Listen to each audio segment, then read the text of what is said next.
ছাত্র জনতার আন্দোলনের চূড়ান্ত পর্যায়েও অতিরিক্ত বল প্রয়োগের মাধ্যমে ক্ষমতায় থাকার চেষ্টা করেন আওয়ামী লীগ সভাপতি শেখ হাসিনা।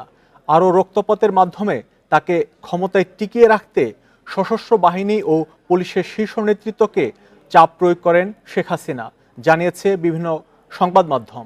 প্রিয় নম্বর সেট করে বিকাশে সেন্ড মানি করুন ফ্রি। দেশ ছাড়ার আগে সোমবার সকালে 10:30 থেকে প্রায় 1 ঘন্টা 3 বাহিনীর প্রধান ও পুলিশের আইজিপিকে আন্দোলনরত ছাত্র জনতার উপর আরও কঠোর হওয়ার জন্য চাপ দেন শেখ হাসিনা। পরিস্থিতি একেবারেই নিয়ন্ত্রণের বাইরে চলে যাচ্ছে এমন প্রতিবেদন মানতে রাজি হননি তিনি। পরে তার বোন শেখ রেহানা এবং বিদেশে থাকা ছেলে সজীব ওয়াজেদ জয় তার সঙ্গে কথা বললে পদত্যাগে রাজি হন শেখ হাসিনা। তারপরই দ্রুত বদলাতে থাকে পরিস্থিতি। পদত্যাগপত্র জমা দিয়ে সামরিক হেলিকপ্টারে করে